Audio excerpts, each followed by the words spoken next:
untuk hari ini. Jadi teman-teman selamat datang di materi terakhir Student XCEO's Future Leaders Academy, di mana materi Courage in Leadership atau Courage to Lead itu jadi penutup semua materi yang udah kita bahas di kelas 3 minggu sebelumnya. Nah, kan total ada 4 kelas, ini kelas keempat. Jadi harapannya dari materi yang ini, kalian bisa merangkum semua materi sebelumnya dan memakai materi yang terakhir ini sebagai pelengkap akhir. Karena menurut gue ini urutannya udah pas banget dibuat sama panitia sedemikian rupa biar semua materi itu saling berhubungan dan saling terkoneksi satu sama lain. Nah, jadi buat hari ini itu kita nggak akan jauh-jauh dari 4 hal ini ya teman-teman. Pertama, apa sih yang dimaksud dengan leadership atau kepemimpinan? Terus yang kedua, kenapa orang itu harus memimpin? Ketiga, bagaimana seseorang itu seharusnya memimpin? Ya, keempat, baru courage to lead. Apa sih keberanian yang diperlukan untuk kita memimpin? Karena dari sekian materi yang udah kita bahas ya, problem solving, critical thinking, teamwork dan communication, itu semuanya itu tidak akan berjalan efektif kalau misalkan kita nggak punya kemampuan memimpin. Gitu ya. Nah, di sini kita coba lihat salah satu definisi dari leadership menurut seseorang. Jadi, leadership itu adalah tentang lifting a person's vision to high heights. Ya, raising of a person's performance to a higher standard. Nah, person di sini itu bukan si pemimpinnya aja ya, tapi siapapun yang dipimpin juga sama si pemimpin tersebut. Gitu. Jadi, yang dinaikkan, yang ditingkatkan visi orangnya itu adalah kita sebagai pemimpin dan juga orang yang kita pimpin. Di mana nantinya kemampuan mereka setelah kita pimpin itu bisa meningkat ya ke standar yang lebih tinggi. Jadi kalau misalkan kita pemimpin di organisasi kemanusiaan misalkan, kita memimpin sebuah tim yang mencoba untuk membantu korban gempa misalkan. Nah, itu tim yang ada di bawah kita itu dipastikan mereka jadi lebih paham nih soal penanganan korban gempa gitu kan atau korban kecelakaan alam lainnya gitu. Nah, di sini kalau teman-teman dipimpin oleh seorang pemimpin itu harapannya ada standar yang naik gitu, ada standar yang menjadi lebih tinggi dibandingkan sebelumnya. Kenapa? Karena dari sini teman-teman bisa belajar cara mengembangkan orang gitu. Jadi leadership itu agak beda sama bos gitu ya di kantor yang mana teman-teman terima instruksi, kerjakan, selesai. Gitu ya. Misalkan disuruh buat kajian, laporan 5 halaman, deadline nanti malam gitu. Terus kalian kumpul malam itu, terus ya udah tugasnya selesai, dikumpulkan sama bos, bosnya kumpulin ke atasannya lagi. Nah, kalau leadership itu nggak berhenti di situ. Teman-teman itu dari hasil yang sudah diminta oleh pemimpin teman-teman itu ada evaluasi di situ. Ya kan? Jadi ada personality beyond its normal limitation. Jadi kalau teman-teman biasa bikin kajian lama gitu ya, misalkan kajian 5 halaman kita butuh riset tuh waktunya kok lama banget. Padahal yang lain itu risetnya itu cepat gitu dengan hasil kualitas yang sama. Kok bisa gitu kan risetnya dengan waktu lebih cepat tapi menghasilkan kualitas yang sama gitu. Berarti kan ada kemampuan yang belum kita pelajari. Nah, pemimpin tuh tugasnya itu untuk bisa orang itu punya kemampuan baru yang berkembang ataupun mengembangkan si orang yang dipimpin tadi. Jadi sesimpel itu ya, leadership itu two way street ya. Jalan dua arah gitu kan. Kita membantu, kita dibantu. Jadi kalau dari sisi yang dipimpin mungkin gampang kita ngelihatnya. Kita melakukan sesuatu in order kita mendapatkan sesuatu. Tapi pemimpin pun juga sebaliknya juga gitu loh. Meskipun transfer ilmunya si pemimpin lebih paham ya. Terus si yang dipimpin nggak lebih paham. Itu kan ilmunya dari yang paham ke yang kurang paham. Tapi dari situ sebenarnya si pemimpin juga belajar. Belajar apa? Belajar cara mimpin orang. Belajar cara memengaruhi orang. Biar bisa dalam satu komando. Itu sesuatu yang bisa dipelajari dan bukan sesuatu yang kita itu nggak dapat manfaat gitu. Jadi memimpin orang tuh ada manfaatnya, baik buat kita maupun buat si yang dipimpin. Jadi dua arah gitu tuh. Oke, itu mungkin leadership secara umum ya, tapi kan ya lagi-lagi yang namanya kemampuan memimpin orang kan beda-beda gitu. Mungkin gue mau dengar pendapat dari salah satu dari kalian. Mungkin ada yang mau berpendapat tentang definisi pribadi kalian, nggak usah ribet-ribet, definisi pribadi aja tentang kepemimpinan. Ada yang mau jawab? Siapapun, silakan. Leadership. Oke, mungkin dari Fauzan boleh, Zan? definisi kepemimpinan? Definisi kepemimpinan itu kalau dari aku mungkin em, orang yang mengarahkan dan memiliki pengaruh kali kayak. Oke, oke, thank you Zan. Orang yang punya kemampuan untuk mengarahkan sesuatu dan punya kemampuan memimpin ataupun mengarahkan sesuatu tersebut. Oke, benar. Jadi lead itu kan artinya pimpin ya. Jadi kalau kita tolong lead project ini dong gitu kan, atau tolong lead webinar ini dong gitu, itu kita yang memimpin, kita yang menentukan decision ya, kita menentukan arah. Lagi-lagi nggak jauh dari kaitan materi yang sebelum-sebelumnya, decision making. Jadi menjadi pemimpin pun juga bukan berarti kita nggak menentukan keputusan gitu. Meskipun kadang kalau kita menjadi leader gitu ya, kita ada project, kita jadi leader, kita kan pasti minta pendapat kan, we are open for any opinion, dan orang itu akan memberikan opinion mereka. Jadi misalkan dari sini ada yang berpendapat nggak tentang hasil akhir tugas kita? Ada yang mau berkomentar atau ada yang mau ditanyakan? Itu kalau misalkan ada dan ada satu orang memutuskan ngasih masukan gitu. Misalkan, Pak, Bu, menurut saya tugasnya udah bagus, cuman kedepannya mungkin kita bisa improve lagi di bagian A, B, dan C. Gitu. Tapi pada akhirnya keputusan untuk menerima opini itu di kalian. Jadi decision making dalam leadership pun tetap ada. Ya. Jadi decision making itu bukan cuma kalau misalkan kita ingin memutuskan tidur atau belajar gitu, atau mau memutuskan belajar dulu atau jalan-jalan dulu, nggak cuma seperti itu aja, tapi juga menentukan keputusan dalam tim juga itu termasuk decision making. Gitu ya. Jadi leadership itu seperti itu kurang lebih. Nah, how was your first leadership experience? Ini kalau dari gue dulu ya. Kalau gue pertama kali memimpin itu jujur mungkin kelas 2 apa kelas 3 SD, gue lupa, di mana gue jadi ketua kelas. Itu mungkin pengalaman pertama banget gue mimpin sesuatu gitu ya. Yang benar-benar di mana ya kita jadi pemimpin gitu kan, orang tuh ngandelin kita. Kan leadership kan sesimpel itu ya, kita tuh diandelin orang gitu. Diandelin dalam hal apa? Kejelasan guru datang apa enggak, atau kejelasan kelasnya pelajarannya ini ngaret apa enggak. Itu kan nanyanya pasti kalau enggak ketua kelas ke siapa lagi, ya kan. Dari situ gue belajar ketua kelas itu ya, meskipun sesimpel nanyain guru ada apa enggak ke ruang guru, atau sesimpel reminder tugas, meskipun zaman dulu belum ada WhatsApp ya, tapi kan tetap ada reminder di saat itu juga. Di situ kita belajar soal memimpin gitu. Itu yang gue inget sih kalau soal kepemimpinan. Tapi kalau bicara pemimpin yang benar-benar mimpin tim gitu ya, bukan di kelas, mungkin gue baru mulai itu sekitar SMA, di mana waktu itu gue ikut beberapa kepanitiaan di sekolah gitu. Gue baru merasakan yang namanya dipimpin dan memimpin itu di SMA. Kalau di SD ketua kelas kan jabatan yang ditunjuk cuma-cuma ya. Biasanya yang ditunjuk itu yang orang-orang, oh ya udah sini aja gitu. Nggak ada kriteria memimpin yang dipertimbangkan oleh satu kelas ini. Gitu, kurang lebih sih gitu. Kayak mungkin gue mau dengar first leadership experience kalian. Mungkin dari Akila boleh, Kyo. First leadership lu gimana? Kayaknya kalau jadi ketua kelas belum pernah. Cuman dulu pernah ini, Kak. Jadi waktu itu aku ikut kayak pesantren gitu, semacam Oke. pesantren waktu SD. Nah, itu jadi ketua. Nah, itu Oke. leadershipnya jujur agak berat sih, karena kan kalau kayak gitu kita harus nge-reminder teman-teman kita buat bangun tepat waktu, terus ngerjain tugas tepat waktu, terus kegiatan apa setelahnya. Terus kita juga harus ngeliat progres teman-teman kita ngerjain proyeknya gimana nih, terus kita ngelaporin ke fasilitatornya gitu sih. Itu kayak first time banget kelas 5 SD deh kalau nggak salah.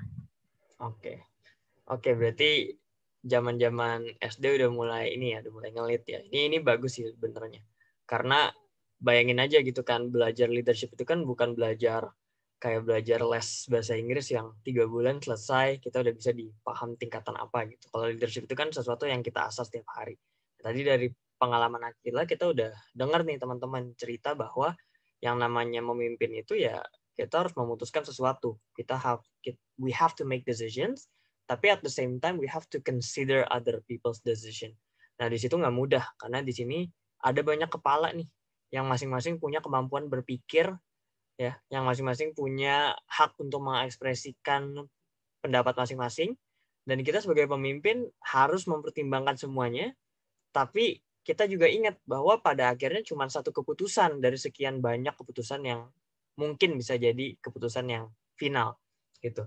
Kalau teman-teman lihat di gambar sebelah kiri ya, itu kan ada tangan tuh ya, tulisannya leadership, terus di bawahnya itu ada goal, ada teamwork, ada direction, ada strategy, ada sukses, ada lain-lain sebagainya. Jadi leadership itu adalah menentukan ini semua gitu. Makanya jadi pemimpin itu ya kalau bisa dibilang perlu kemampuan khusus sebenarnya enggak juga ya, dalam artian ini bukan sesuatu yang dipelajarin di jurusan tertentu. Kan nggak ada di kampus ilmu kepemimpinan, nggak ada kan.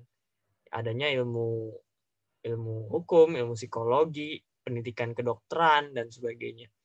Leadership itu sesuatu yang bisa dipelajarin oleh siapapun, apapun latar belakangnya, gitu kan. Nah, di sini menarik. Kenapa? Karena kalau case-nya seperti itu, bayangin betapa ketatnya persaingan kerja atau persaingan apapun nanti di masa depan dalam hal leadership aja gitu. Karena kalau kita memanage sebuah project, ya kita jadi pemimpin dan di bawah kita itu ada yang ahli desain, ada ahli komputernya, ada ahli legalnya, ada ahli marketing, ahli bisnis, semua tuh ada. Kita kan nggak diminta untuk paham semua, ya kan? Nggak mungkin yang jago marketing itu di saat yang sama jago legal juga, jago desain juga, jago bisnis, jago macam-macam. Itu kan jarang banget terjadi dalam perusahaan. Gitu. Jadi bayangin beban ataupun pundak dari seorang pemimpin dalam institusi yang besar. Kita ambil contoh aja presiden gitu kan. Berapa banyak kementerian di bawah presiden dengan masing-masing bidang yang berbeda-beda. Ya, hukum, Kementerian Luar Negeri ya, yang kemarin kita udah simulasikan, keuangan, pertanian, pertanahan, apalagi perantariksaan, penerbangan, ya, kelautan, itu kan banyak banget, dan ada pundak satu orang doang yang diminta untuk memimpin ini semua, gitu. Pertanyaan pertama bukan apakah dia paham semua ini, enggak.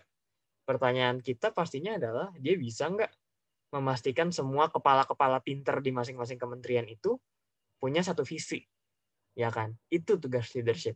Jadi susah enggaknya jadi pemimpin itu bukan soal memahami materi atau memahami kemampuan yang ada di bawah dia, bukan, tapi menyatukan suara, ya, menyatukan kepala yang berbeda-beda dengan latar belakang yang bervariasi dengan satu misi dan satu visi.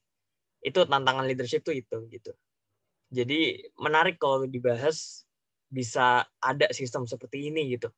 Kalau teman-teman baca ya buku-bukunya yang ini, gue lupa judulnya. Oh ini ada nih.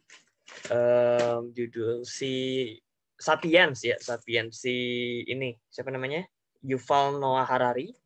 Teman-teman kalau ada yang baca buku itu, teman-teman belajar bahwa manusia ya, Homo sapiens itu tuh punya kemampuan yang beda dibandingkan ya hewan lainnya gitu kan.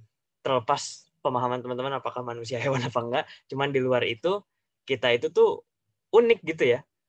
Bisa gitu. Kita percaya sama orang yang kita nggak kenal dan kita bisa dapat keuntungan dari orang yang nggak kenal. Ngerti nggak? Jadi gini, kita ke pasar pengen beli gula ke tukang jualan gula. Kita nggak kenal tukang gulanya, bahkan kita nggak tahu apakah dia orang jahat apa enggak. Tapi karena kita tahu dia penjual gula dan penjual gulanya tahu kita punya duit buat beli gula, akhirnya terjadi transaksi. Gua dapat gula, dia dapat duit, gitu. Dan ini dilakukan oleh orang yang nggak pernah ketemu sama sekali seumur hidupnya, orang yang nggak pernah kenal nama dia siapa, identitas siapa, tinggal di mana, dan kita bisa percaya, gitu. Itu yang unik di manusia. Nggak mungkin kan hewan gitu, misalkan jerapah di Sumatera sama jerapah di Jepang tiba-tiba ketemu, tahu-tahu kerjasama misalkan nangkep makanan di pohon bareng, itu kan nggak sesuatu yang terjadi secara cepat gitu kan, pasti mereka akan berantem. Gak usah jerapah deh, yang connect di kita aja, kucing kan buat nandain ini wilayah punya gua, itu kan dia kencing ya, dia kencing, ataupun nggak usah kucing, dia anjing juga gitu kan, dia ngasih tahu bahwa ini wilayah gua gitu. Kalau ada kucing atau anjing yang datang ke wilayah ini, dia yang kencing sebelum itu bakal bakal marah kan, bakal ngeong-ngeong kalau malam gitu kan, kesel kan, lu ngapain daerah gua gitu. Tapi di konteks manusia tuh nggak gitu kan. Kita percaya dengan basis bahwa leadership itu bisa dibangun gitu, meskipun kita nggak saling kenal gitu ya. Jadi itu intermezzo buat betapa hebatnya kemampuan leadership terhadap suatu peradaban, dalam hal ini manusia gitu ya. Bisa ya kita dari yang tinggal goa ke goa ya, nyari makanan harus berburu, sampai sekarang bisa jadi peradaban yang sangat-sangat besar, satu planet bumi itu di tangan manusia. Itu menariknya manusia. Dan itu bahasnya leadership ya, kemampuan negara memimpin warga negaranya, kemampuan perusahaan memimpin apa yang diusahakannya, itu menarik banget dibahas. Itu ya. Itu intermezzo dulu aja. Sekarang kita masuk ke inti utamanya. Indikator dari pemimpin-pemimpin abad ke-21. Teman-teman udah belajar kemarin decision making itu apa, pretelannya itu apa, problem solving, teamwork, communication. Nah, sekarang kita bahas indikator pemimpin tahun abad ke-21. Nanti sekarang banyak banget ya jargon-jargon 21st century skills, 21st century leaders, dan semacamnya. Karena di abad ke-21 ini yang dibutuhkan tuh bukan lagi tenaga kasar aja. Gitu kan. Kita udah jarang banget lihat teller di bank tuh sebanyak dulu, ya nggak sih? Orang sekarang mau ngambil duit tinggal ke mesin ATM, ya nggak? Dulu mana ada gitu kan, kita mau apa nih, sesuatu yang nggak kepikiran di kita. Misalkan mau pesen tiket pesawat, dulu mungkin harus ke bandara dulu. Atau pesen tiket kereta ke stasiun dulu. Gitu. Dulu mau apa lagi? Dulu mau kuliah, wah daftarnya mungkin ribetnya bukan main ya. Tapi sekarang itu dengan kita daftar SNMPTN atau apapun namanya sekarang, itu udah bisa keterima di kampus gitu. Dan itu kan ada dampaknya ya. Pekerjaan pastinya beberapa hilang. Kemampuan manusia yang tidak selamanya bisa menyaingi robot itu tidak lagi dibutuhkan. Akhirnya kita di abad sekarang itu akan menjadi pemimpin yang beda. Ya kan? Pemimpin zaman dulu mungkin harus paham bawahannya itu bisa ngapain, dia mungkin juga harus bisa in order buat ngasih tahu mana yang salah, mana yang benar.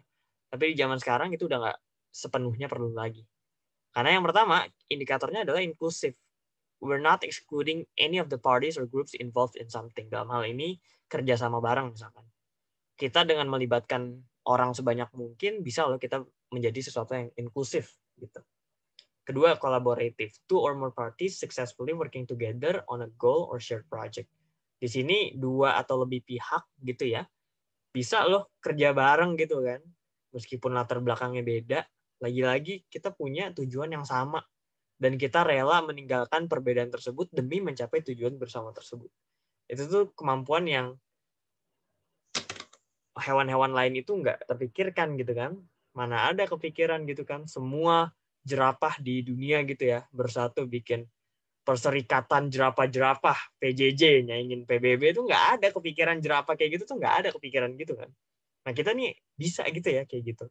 Jadi di sini kita bisa belajar artinya menjadi pemimpin tuh nggak selamanya perlu yang kemampuan kasaran tuh, udah nggak perlu lagi gitu.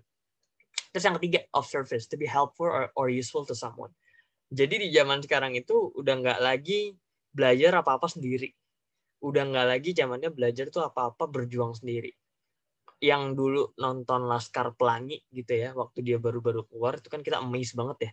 Perjuangan orang buat belajar gitu. Ngandelin satu guru, dua guru doang. Karena emang tersedianya cuman ya segitu gurunya di daerah yang terpencil gitu kan.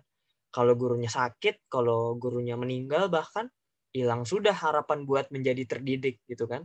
Tapi kasusnya nggak gitu lagi zaman sekarang. Selama kalian punya pulsa, atau kalian bisa dapat wifi gratisan, kalian udah bisa punya ribuan bahkan jutaan guru yang siap kalian tonton di YouTube, di website-website, atau bahkan di Netflix, ataupun di aplikasi, ataupun penyedia jasa pendidikan lainnya tuh udah banyak banget. Gitu. Jadi emang dunia tuh udah beda banget. Setiap abad tuh ada aja yang beda gitu kan. Abad 19 uniknya apa, 20 uniknya apa, 21 uniknya apa. Nah, 21 ini kebetulan ya tahun 2000 sampai 2100 ini kan abad yang sekarang nih. Ya mau nggak mau dia secara nggak langsung abad yang paling modern dong dibandingkan abad-abad sebelumnya. Kecuali abad 22 udah datang nanti bentar lagi. Gitu. Jadi so far ini yang harus kita pelajari. Nah, ini yang berikutnya tadi 3 ya. 3 tadi of service, inclusive, sama collaborative. Yang keempat adalah see opportunity in something. Jadi orang itu jangan ya selalu melihat sesuatu terbatas gitu ya. Dalam artian ya udahlah kita apa adanya aja gitu kan. Ya udahlah kita ikut alurnya aja gitu. Atau ditanya kok bisa gini? Ya dari sononya gini gitu kan. Kita nggak ada ingin untuk tahu di luar apa yang udah dikurung gitu. 21st century leader ialah mereka yang see opportunity in something. Gimana kalau misalkan kita bikin kayak gini? Gimana kalau misalkan kita melakukannya kayak gini? Atau gimana kalau misalkan kita stop melakukan ini, kita coba ini? Gitu. Ada risiko sebenarnya meninggalkan alur yang sudah nyaman gitu. Tapi karena ada hasil yang jauh lebih menggiurkan gitu ya. Kayak misalkan orang transisi dari WFO ke WFH, work from office, jadi work from home. Orang kan mikir ya, waduh, kalau semuanya WFH, ntar pada tidur, ntar pada nggak ketahuan dia lagi ngapain kan, apa dia lagi ngorok, ini gua kerja dia kagak, kan banyak tuh. Tapi setelah dihitung-hitung, di riset, ternyata mungkin aja WFO ke WFH. Bahkan dengan adanya COVID, perusahaan tuh malah makin yakin, oke, next kalau COVID hilang, itu gua akan setengah WFH gitu. Karena ternyata setelah dipikir-pikir nggak semuanya perlu WFO gitu kan. Ya kalau kita pikir-pikir ya benar juga gitu kan. Zaman sekarang udah ada Zoom, ada Google Meet. Kerjaan kantor yang gitu-gitu aja ya, yang administratif ya, bukan yang kerja di lapangan, itu bisa aja WFH. Bayangin betapa banyaknya duit yang bisa dihemat. Kan kita sewa kantor itu sewa gedung tuh mahal loh. Listriknya, wifi-nya, maintenance-nya, satpamnya, itu semua di-cut biayanya, ganti WFH, kualitas yang dihasilkan tetap sama, kenapa enggak? Gitu kan? Secara ekonomis lebih rasional untuk kita WFH, karena ada banyak biaya yang kita pangkas gitu. Bisa dialokasiin ke yang lain, misalkan buka cabang baru di daerah baru dan sebagainya. Itu opportunity in something. Berikutnya yang kelima, anticipate the unexpected. Kita nggak bisa merasa udahlah santai, ini mah aman gitu kan, ini mah manjur gitu. Enggak, pasti ada aja hal yang unexpected. Contoh apa? COVID gitu kan. Siapa yang kira ada virus yang bisa membuat semua orang itu nggak berani keluar rumah, tuh nggak ada yang mikir kayak gitu. Ya kan? Nggak ada yang mikir kayak gitu. Tapi tahu-tahu terjadi gitu. Dan sekarang terjadi lagi nih yang unexpected. Apa misalkan? Bisa nggak ya kita berkumpul dalam situasi virus tuh lagi nggak tahu nih terdeteksinya kapan dan di mana gitu kan. Itu hal yang awalnya expected jadi unexpected. Sekarang gini, dulu waktu zaman sekolah gitu atau zaman kuliah mungkin ada aja kan anak-anak yang kayaknya tiap hari sakit mulu gitu, flu, pakai masker, tapi tetap datang ke kelas dan kita nggak takut sama sekali duduk samping dia. Bayangin, zaman sekarang orang cuman gitu ya, wah fix restoran kabur semua orang. Bayangin, itu dulu sesuatu yang expected gitu, orang sakit ya udah datang aja selama penyakit yang nggak nular gitu kan. Tapi zaman sekarang ya itu jadi unexpected gitu. Apakah jadi expected lagi nanti 10 tahun kemudian? Mungkin bisa jadi, tapi kita nggak tahu gitu. Mungkin ada penyesuaian besar-besaran yang harus kita ikuti. Tuh ya. Terus yang terakhir, strive for excellence. Jadi ini hampir sama si opportunity, tapi bedanya kalau strive for excellence itu adalah setelah dia lihat opportunity, dia akan gas terus sampai dapat level excellent. Gimana caranya gue hebat dalam sesuatu, akan gue coba cari caranya. Gitu. Jadi itu leadership tuh sesimpel itu, tapi ya di lapangan susah gitu kan. Ya sesimpel misalkan teman-teman yang sekarang lagi organisasi, sesimpel bikin rapat aja deh gitu kan. Itu udah kemampuan memimpin loh, menentukan waktu rapat gitu, pada bisa kapan gitu. Atau nggak usah organisasi deh, nongkrong aja sama temen gitu kan. Mau di mana gitu kan. Udah pada bales gas, udah pada bales kuy. Pas hari H gue nggak bisa ya, atau gue nggak bisa jam segini nih gitu kan. Itu kan tantangan sebenarnya gitu. Jadi leadership tuh belajar itu di mana aja. Di rumah pun juga bisa loh. Misalkan menentukan jadwal. Kalau zaman gue dulu ya, zaman internet belum pakai wifi, modem cuma satu, yang pakai 5 orang. Nentuin ganti-gantian main internet siapa nih, abang gue dulu kah? Atau nyokap gue dulu kah? Itu udah kepemimpinan loh di situ. Kita udah bisa belajar di situ. Sesimpel itu aja. Gitu. Jadi, tapi kita nggak bisa dong simpel-simpel aja gitu. Itu zaman dulu. Zaman sekarang kita coba yang kompleks, kita coba yang ribet gitu kan. Bisa nggak kita kerjasama sama orang yang nggak pernah kita temuin mukanya secara langsung? Kayak kalian-kalian nih. Misalkan gue nggak pernah lihat muka kalian secara langsung, ya kecuali Fauzan sih. Gue nggak pernah lihat ketemu kalian langsung, tapi kita bisa loh dalam satu skema yang sama gitu ya, mengikuti alur akademi ini gitu. Itu sebenarnya hebat gitu ya, dimana kita bisa mengatur diri sendiri. Itu keren banget. Padahal nggak pernah ketemu. Dan kita percaya gitu ya, kita percaya gitu. Itu sesuatu yang luar biasa sih kalau gue lihat.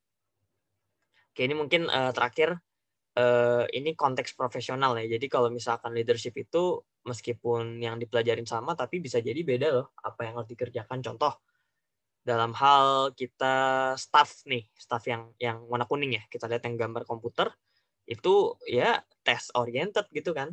Dalam artian ada kerjaan, kita kerjain gitu. Terus juga action oriented juga gitu. Ya udah berdasarkan tugas, being directive, berdasarkan apa yang disuruh gitu.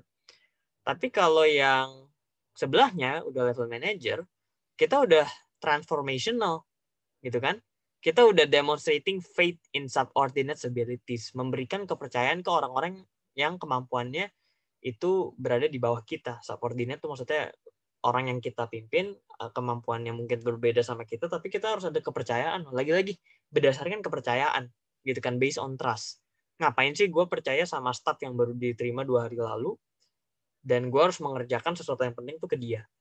Kalau bukan karena kepercayaan, apalagi coba alasan kenapa company itu hire orang baru dan dikasih proyek yang biasa dikasih ke orang lama, ya kan? Tapi kalau udah senior leadership, udah benar-benar di atas, kita udah nggak bisa lihat lagi di bawah tuh ngapain gitu ya. Udah CEO lah, atau bahkan presiden, director, atau apapun. Itu kita udah nggak lihat tuh, ini bawahan gue ngapain. Jadi yang kita lakukan apa? Kita harus bisa jadi seorang yang super transformational, ya. Bikin visi gitu ya, value driven, able to anticipate consequences. Jadi lebih ke di luar dari scope-nya. Jadi kalau dibaratin biasanya orang tuh pakai bahasa helicopter view. Ya, pakai penglihatan helikopter. Jadi kalau kita lihat gedung gitu ya, kita lihat gedung di depan mata kita cuma bisa lihat, oke, gedungnya tinggi, gedungnya itu terletak di antara sungai-sungai, gedung itu pagernya sekian meter dan sebagainya. Tapi kalau kita pakai penglihatan helikopter, kita naik ke atas, waduh, bukan hanya tahu kita cuma tahu tingginya aja, kita tahu, oh ternyata di samping rumahnya ini ada lobang gede banget nih, bahaya kalau misalkan anak-anak main di situ. Atau dengan penglihatan helikopter kita bisa lihat, oh ternyata rumahnya itu dekat sama tanah yang sedikit lebih tinggi, kemungkinan longsornya gede nih. Coba kalau lihatnya dari bawah, nggak bakal kelihatan tebingnya. Gitu kan. Jadi sesuatu itu harus dilihat helikopter view, biar apa? Biar masalah-masalah tuh bisa kita antisipasi dengan jauh lebih komprehensif dibandingkan tidak menggunakan penglihatan helikopter. Gitu. Tapi kita balik lagi nih ke yang sebelah kiri, teman-teman. At all career levels itu apa aja sih? Mau kita di level manapun dalam karir kita, ya lagi-lagi building trust gitu kan, kepercayaan gitu. Kalau nggak percaya ya bubar. Leadership sekeren apapun bubar kalau kita nggak percaya sama orangnya gitu. Karena kan kita nggak, tangan kita cuma 2 kan, kita nggak bisa melakukan semua hal gitu. Jadi yang bisa kita lakukan adalah percaya dan memastikan hasil akhirnya itu sesuai dengan harapan kita gitu ya. Itu tentang leadership. Nah mungkin let's discuss about leadership. How did you build yours? Tadi kita udah dengar dari Akila, dari Fauzan. Mungkin dari Anissa ini nggak unmute bisa ya? Mic-nya oke ya? Bisa. Oke, sip. Nis, mungkin kita pengen dengar cerita kamu pas dapat kesusahan dalam leadership ya. Kalau tadi kan Fauzan sama Akila kan pengalaman pertama. Cuman kalau kamu misalkan jelasin dong waktu kamu memimpin sesuatu, apapun itu ya, skopnya nggak harus gede gitu ya. Mau memimpin tugas kelompok kuliahan juga nggak masalah. Kira-kira kamu pernah nggak sih menemukan sesuatu yang menghambat kamu memimpin sesuatu dan akhirnya kamu bisa selesaikan masalah tersebut, dan caranya gimana? Silakan, Nis. Kesusahannya mungkin ini sewaktu aku jadi koordinator panitia pengawas ya Kak. Masalahnya itu adalah ini miskomunikasi, perbedaan persepsi antara apa yang sebenarnya mau aku sampaikan dan bagaimana temanku atau stafku itu menerima pesannya gitu. Nah, terus cara mengatasinya ya pertama aku jelasin kembali maksud dari pesannya itu apa. Sebenarnya aku mau menyampaikan seperti dia harusnya tuh jaganya mungkin di di gedung A, tapi dia tuh malah di gedung A tuh nggak berjaga berdiam diri, malah muter juga ke gedung B seperti itu.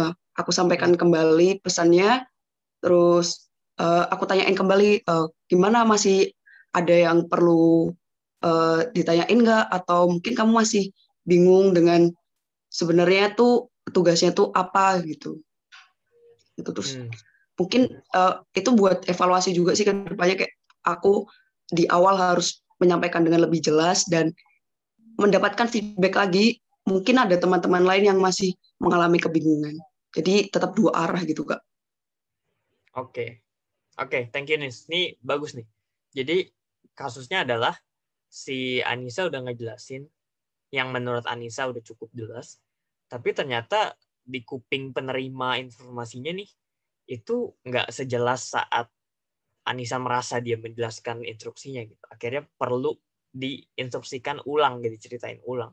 Padahal menurut kita udah jelas gitu kan. Nah ini bukan kesalahan, obstacle umum yang biasanya ditemukan oleh leaders gitu kan. Di saat kita merasa udah oke, tapi kok orang nggak nerima informasinya dengan sama gitu. Ini salahnya sebenarnya di kitanya atau di merekanya yang nggak teliti dalam mencerna informasi. Kan bisa dua alasan ya, antara salah satu. Kalau dua-duanya nggak mungkin. Kenapa? Kalau dua-duanya terjadi, ya harusnya yang komplain dua-duanya juga gitu kan. Tapi dalam hal ini yang komplain cuma satu pihak, ya pastinya alasannya salah satu. Gitu. Jadi leadership tuh semenarik itu karena ya itu tadi, kepalanya beda gitu ya, ceritanya juga beda, digedeinnya juga kita beda sama masing-masing orang tua, punya prinsip masing-masing, tapi harus punya prinsip yang sama dalam mengerjakan sesuatu. Itu kan super unik ya gitu. Oke, itu tentang obstacles dalam leadership ya. Mungkin kalau pertanyaan berikutnya, mungkin gue penasaran soal ini ya, tentang trust. Nah, tentang kepercayaan. Kan susah ya, percaya sama orang kan susah. Sepercaya-percaya kita sama orang, pasti kan kita ada tahapan tertentu di mana kok gue nggak yakin sama dia ya. Itu pasti ada, karena kita manusia dan wajar untuk kita nggak percaya sama orang yang mungkin standar kepercayaannya beda sama kita. Oke, mungkin dari Haris, mic-nya aman nggak? Oke, Haris lagi off ya. Oke, kalau gitu Osa deh. Sa, kalau misalkan oke, nggak apa-apa, Riz. Kita Osa aja dulu. Sa, kalau misalkan di organisasi, nggak usah organisasi deh, apapun itu ya. Nggak harus organisasi, apapun itu, lu mimpin nih, Sa. Terus lu udah ngasihnya jelas nih. Tadi kan Anissa kan konteksnya orang yang diinstruksiin tuh nggak terlalu paham. Kalau ini konteksnya orang yang nerima instruksi dari lu udah paham, elunya sendiri juga udah percaya diri, informasi yang lo kasih jelas, tapi tetap aja lu nggak bisa percaya gitu kan, nih bocah bener bisa nggak ya? Gue ngeri banget karena kita dikejar deadline dan sebagainya. Kalau kondisinya kayak gitu, lu pernah apa enggak? Kalau pernah, lu nanganinnya gimana? Kalau nggak pernah, gimana caranya lu menjaga kepercayaan tersebut? Silakan, Sa. Oke, thank you kesempatan bicaranya, Bang Abdur. Aku pernah sih, aku ngalamin ini tuh baru 2 bulan yang lalu atau sebulan yang lalu, di mana aku ngasih pendelegasian sebuah tugas gitu, kebetulan aku sekarang memimpin di UKM, dan aku ngasih pendelegasian itu ke salah satu kadif itu kan. Nah, walaupun aku sebenarnya punya kayak latar belakang gitu kan, latar belakangnya dia kan, ini kadif tuh dia beda karena dia angkatannya lebih muda daripada kadif lainnya gitu. Nah, dari situ aku udah mulai ada bibit-bibit tuh kayak gitu, kayak aduh, percaya nggak ya sama nih orang gitu kan. Secara kan dia kan lebih muda gitu segala macam. Nah, ini sih Kak, yang bisa aku lakuin tuh kemarin bener-bener maintenance sih, kayak aku nge-set objektif gitu, kayak misalkan ini kamu harus bikin kayak gini, harus bikin kayak gini, ini kayak gini. Nah, dari situ aku harus controlling bener-bener kayak ini udah belum ya, ini udah belum ya, itu udah belum ya. Nah, dari situ ekspektasi aku tentang dia pun juga bisa teratasi pun juga dia dengan kalau ada kesulitan bisa tanya ke aku gitu loh. Jadi ada dua arah di sana, di mana tadi kalau menyinggung masalah tadi ada kita membantu dan kita dibantu di sana. Nah, itu sih Kak, kalau tentang kepercayaan, build a trust tuh kalau kita belum 100% percaya memang harus kayaknya sih, apalagi untuk pekerjaan pertama kali ya, misalkan kayak kita bangun sebuah tim baru dan ini baru pertama kali kita kerja, kan pasti ada sedikit-sedikit bubuk seperti itu. Gitu sih Kak, kalau aku caranya kemarin gitu. Alhamdulillah berhasil juga. Oke, thank you, Sa. Ini keren banget nih soal building trust ke orang yang kita susah percaya, bukan nggak percaya, susah percaya gitu. Dan masing-masing orang tuh macam-macam ya cara. Tadi Olsa dengan caranya sendiri. Mungkin ada orang yang ya udahlah, gue juga nggak rugi kalau dia nggak perform karena gue udah melakukan bagian gue. Ada juga yang mikir kayak gitu. Tapi ada juga yang mikir, aduh gue nggak bisa banget ngebiarin orang tuh kayak gini, gue karena ini bagian gue juga, kalau dia gagal gue juga gagal meskipun bagian gue selesai gitu ya. Ada orang yang mikir gitu juga. Kadang bisa jadi yang bodoh amatan itu bisa jadi benar, yang nggak bodoh amatan bisa jadi juga benar, tergantung konteksnya. Kalau misalkan emang konteksnya mengharuskan kerja sama timnya itu benar-benar 100%, no problem. Tapi kalau misalkan kecerobohan satu orang itu nggak bakal mengganggu seluruh kinerja tim gitu ya, ya kita ngapain capek-capekin habisin energi buat ke orang bantu orang yang nggak mau dibantu gitu kan. Kayak misalkan tugas kuliah gitu ya, tugas kuliah ya kalau dia mager ya bukan tugas gue lah buat ngasih tahu ini tuh yang benar itu yang enggak, karena kan dia juga udah kuliah ya, udah mahasiswa, udah paham ya, rugi di dia juga, gue juga nggak rugi, ngapain gue capek-capek bantu dia aja nggak mau dibantu. Bisa jadi kayak gitu. Tapi kalau konteksnya profesional misalkan kerjaan ya, dimana mungkin kita harus bantu satu sama lain, beda cerita lagi gitu kan. Jadi leadership tuh nggak hitam putih, bisa merah, bisa kuning, bisa hijau, tergantung dari konteksnya gitu. Oke, mungkin dari gua pertanyaan terakhir lagi buat Haris tadi yang tadi lagi azan. Kalau tadi Osa itu udah bahas trust, Anissa udah bahas tadi soal kejelasan dalam memberikan instruksi dalam memimpin gitu ya. Mungkin lebih ke crisis in leadership ya.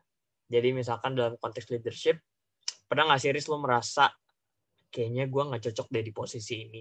Terus lo merasa apakah gue mundur aja jadi pemimpin ganti orang baru, atau gue jalanin tapi seadanya, atau gimana? Karena kan pasti kan crisis leadership kan ada. Kalau tadi kita bahas tuh leadership crisis dari luar aja tuh, kita nggak orang nggak bisa kita percaya, atau misalkan instruksinya itu ternyata nggak jelas di lapangan di akhirnya. Kalau ini benar-benar dari kita nih, dari kitanya ada crisis, how do you handle it, dan gimana caranya lu memastikan hal-hal kayak gini tuh nggak terjadi lagi. Silakan Riz. Oke, kalau dari aku pribadi ya Kak, sebenarnya ini aku juga pernah ngalamin sih. Cuman nggak sampai semisal pengen ngundurin diri segala macam itu, nggak sampai situ. Cuman dari aku pribadi pernah sih kayak ngerasa wah aku ini kayak kurang pengalaman gitu segala macam. Apalagi kalau case-nya sekarang ini yang contoh paling dekat akhir-akhir ini aku kan kayak mimpin organisasi kan. Dan ibaratnya itu aku itu di sini tuh hitungannya paling muda gitu. Dan aku memimpin orang-orang yang jauh lebih tua daripada aku. Dan di situ kan juga untuk bikin trust ke anak-anak ini kan agak susah ya. Nah, di situ aku awalnya tuh pasti mikir dong, evaluasi ke diriku pribadi terutama. Dan salah satu caranya itu aku belajar sih Kak, untuk self-development ini. Salah satunya aku ikut SXC Academy ini sih, buat aku bisa ngelatih skill leadership-ku terutama itu. Itu sih Kak, kalau dari aku pribadi. Oke, thank you Riz. Oke, ini juga menarik teman-teman. Memimpin orang yang jauh lebih tua gitu ya. Ini gue juga pernah sih ngalamin yang kayak gini, di mana kadang bingung gue ngomongnya sopan gak ya, apa gue yang salah, apa gue yang gak percayaan sama orang yang lebih tua gitu ya, meskipun lebih banyak pengalaman. Itu tuh banyak banget kejadiannya kayak gitu, pasti banyak gitu. Dan ini akan kalian temukan sering gitu ya. Kalau di kampus mungkin hal ini akan jarang terjadi, karena biasanya setiap regen itu kan angkatan-angkatan bawah naik, angkatan naik ya makin naik gitu kan. Jarang banget konteksnya angkatan bawah tiba-tiba nyalip angkatan yang atas. Well, ada mungkin di konteks lomba, mungkin di konteks organisasi. Cuman kan kalau misalkan kayak ketua organisasi, ya pastinya kan ketuanya 2015, tahun depannya angkatan 2016 gitu kan. Jarang kan tahun depannya, sekarang 2016 tahun depannya totonya anak tahun 2010 gitu kan. Ya jarang gitu ya. Tapi di kerjaan tuh akan sering gitu kan. Akan sering banget. Ada aja gitu kan, kita udah ngantor 5 tahun, yang diangkat jadi bos malah anak baru yang baru rekrutmen 2 tahun lalu, gue udah 5 tahun, dia yang jadi bos gitu. Itu sangat mungkin terjadi karena merit based gitu ya, berdasarkan kemampuan gitu. Kita nggak ngeliat mau lu tua, mau lu muda. Kalau dia lebih perform, dia lebih bagus dari lu, ya mending dia yang mimpin daripada lu gitu. Jadi leadership itu akan bantu kalian sampai segitunya gitu. Jadi jangan khawatir tentang usia gitu ya, karena it's just a number. Mungkin akan jadi faktor penentu, misalkan kita nyari kerjaan minimal usia 26 tahun. Oke, kita yang 23 otomatis kalah gitu kan, karena kita jangankan bersaing, daftar aja nggak bisa gitu kan. Tapi kalau konteksnya kita udah masuk ke dalam, itu ruang opportunity itu luas banget hanya dengan modal leadership aja. Karena again, jadi leader itu yang penting manage people, bukan be competent in every field yang ada di bawah kita, enggak gitu kan. Presiden belum tentu loh dengan background sarjana ilmu politik misalkan, belum tentu dia bahas perindustrian ngerti gitu kan, atau belum tentu dia bahas geofisika, meteorologi, klimatologi, belum tentu dia paham. Tapi dia tetap harus paham dalam memimpin orang-orang yang paham terhadap hal-hal tersebut. Itu menariknya. Kita memimpin orang yang jauh lebih paham terhadap sesuatu, dan kita harus bisa memimpin orang tersebut. Gitu kan. Misalkan kita pengen jadi menteri keuangan. Keuangan itu kan ada pajak, ya. Ada pajak, ada cukai, ya kan? Ada perbendaharaan negara. Ini gue apa-apa dikit karena gue sempat daftar stand dulu. Terus dan berbagai macam direktorat lainnya. Itu cukai ke fiskal gitu ya, Direktur Jenderal Pajak. Itu kan dua hal yang jauh berbeda gitu ya. Satu ngomongin cukai, satu ngomongin pajak. Pajak ngomongin fiskal ngomongin moneter dan sebagainya. Itu dua hal yang berbeda tapi dalam satu atap. Si Menteri Keuangan harus paham semuanya, gitu kan. Dan itu butuh kepemimpinan yang tinggi, gitu ya. Sekarang kita next slide. Makasih teman-teman yang udah tadi ngasih opininya, ceritanya keren-keren. Sekarang kita pahamin tips 4 ini nih, yang penting. Kalau tadi kan requirement-nya. Kalau ini untuk enhance skill-nya. Pertama, inovatif udah pasti ya. Live with an entrepreneurial spirit. Innovation comes second nature. Jadi jiwanya itu harus jiwa pedagang gitu ya. Siap rugi besok, siap rugi lusa, siap rugi minggu depan, regardless gue bakal tetap jualan. Gitu kan pebisnis, pengusaha kan gitu ya. Mereka nggak bakal tahu emangnya ada jaminan orang bakal beli jualan dia besok. Bisa jadi orang bosen gitu kan. Tapi mereka tetap memutuskan jualan. Nah, spirit entrepreneurial ini tuh jadi penting gitu ya untuk menjadi inovatif. Kedua, grow together, work with a generous purpose. Jadi jangan cuma disimpan sendiri karena ngerugiin kalian juga loh. Pinter sendiri tuh ngerugiin kalian loh. Gimana caranya coba? Kita jadi pinter, yang lain enggak, itu bisa ngerugiin kita sendiri, gimana caranya? Kan nggak masuk di akal rasional gitu ya. Tapi ternyata terjadi gitu. Kalau kita doang yang pinter sendiri, kita nggak bakal bisa achieve di luar target rasional kita. Misalkan gua jauh lebih pinter urusan A dibandingkan si Bertu misalkan. Tapi si Bertu sama si gue nih satu tim gitu kan. Kalau gue doang yang pinter, gue nggak bakal bisa mencapai tujuan tim gue, which juga termasuk si Bertu gitu kan. Mau nggak mau, baik gue maupun Bertu harus ngerti apa yang dibahas biar tujuan bersamanya lebih gampang tercapai. Jadi grow together tuh udah bagian tak terpisahkan dari leadership di 21st century. Ketiga, leave a legacy. Jangan coba untuk jadi yang standar-standar aja gitu. Paling enggak kita mencoba untuk meninggalkan sesuatu yang bisa dikenang atau sesuatu yang bisa dilihat pakai kasat mata dan orang tuh jadi tahu, oh ini kerjaannya si Abdur, oh ini kerjaannya si Bertu, oh ini kerjaannya si Charlie dan sebagainya. Gitu. Jadi leave a legacy biar orang tuh ingat. Gitu. Karena kalau cuman biasa-biasa aja ya kita nggak bakal bisa thrive gitu di abad 21 yang harus serba inovatif, siap disenggol kiri kanan gitu ya. Bisa jadi kita di PHK besok, bisa jadi kita dioper ke daerah besok, lusa, dan sebagainya. Itu kita harus siap leave a legacy dan embrace your cultural promise. Terakhir, catalyst ya, biasain bantu orang buat mencapai apa yang jadi tujuan bersama. Ini hampir sama kayak grow together. Bedanya apa? Bedanya kalau grow together itu mengandalkan trust, kalau catalyst itu selain kita trust sama orang, kita bantu dia tumbuh gitu, kita bantu dia berkembang. Gitu ya, itu leadership tips dari 21st century. So, what are your concerns in leadership? Tadi udah dirangkum sama teman-teman. Kalau leadership itu bisa datang dari dalam, krisisnya bisa dari luar. Ya, tapi regardless, ini adalah soal memaintain leadership kita di 21st century. Gitu ya. Ini terakhir, slide terakhir, courage to lead. Ya, ini bacanya dari bawah ya, dari bawah ke atas. Build confidence. Gimana caranya orang mau percaya sama kalian kalau kalian aja nggak percaya sama diri kalian sendiri. Sesimpel itu ya. Leading people requires confidence in ourselves. Nggak bisa kita nggak percaya sama diri kita dan berharap orang percaya sama kita. Itu sama kayak kita berharap pengen bisa manjat pohon, tapi kita punyanya sirip ikan gitu kan. Ikan nggak bakal bisa manjat gitu. Dan sebaliknya, gorila nggak mungkin bisa berenang di laut yang dalam, kecuali dia punya itu tadi, sirip tadi. Nah, itu kalau misalkan confidence tadi itu, selain kita leading people requires confidence, ya, kita juga put confidence in ourselves and juga other people. Kedua, build a team. Kalau udah percaya sama diri sendiri dan percaya sama orang lain, baru kita bikin tim. Saling percaya doang itu belum tentu tim loh. Tim itu harus yang works together. Kalau cuma modal percaya doang, oke deh gue percaya sama lu, oke deh gue percaya sama lu, tapi nggak ada yang dikerjain bareng ya, it's nonsense, itu jadi sama aja. Jadi bikin confidence dulu, bikin tim, terakhir baru yang tadi, build a legacy. Try to pursue long-term impacts. Jangan cuma ngelihat yang pendek-pendek aja. Gimana caranya gue nyelesain tugas ini, gimana caranya gue bisa menyelesaikan kajian ini, jangan. Kita mikirnya jangka panjang. Apa kira-kira ekspektasi orang saat kajian gue dibaca? Apakah cuma buat dibaca aja, apakah gue bisa menginspirasi orang? Gitu. Bisa nggak sih dari apa yang gue kerjain setiap hari itu, orang tuh jadi terinspirasi? Itu misalkan, gue pengen deh, gue ngajar orang dengan harapan orang itu bisa ngajar orang lain. Kalau gue ngajar 5 orang, masing-masing 5 itu bisa ngajar 5 lagi, udah 25 orang teredukasi. 25 masing-masing ngajar 5 lagi, 125, dan seterusnya, dan seterusnya. Cuman modal kita percaya sama 5 orang.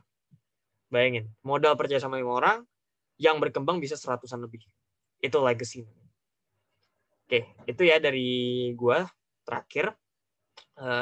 Mungkin tips dari gue terakhir buat kalian leadership dan sekaligus penutup kelas terakhir kita, yang gue harap nggak menjadi pertemuan terakhir kita, karena pastinya ada kesempatan lain kita bisa bertemu. Harapan gue adalah kalian harus bisa mimpin apapun itu, karena ini modal dasar banget gitu. Ya, IPK ngaruh nggak ya? Ngaruh. Terus lulus tepat waktu ngaruh apa nggak ya? Ngaruh pastinya. Berapa banyak SKS yang kita ambil itu pasti juga ngaruh. Peminatan apa yang kita ambil, skripsi kita gimana itu pasti ngaruh. Tapi di luar daripada itu semua, orang tuh akan ngelihat kalian bisa memimpin apa enggak. Gitu.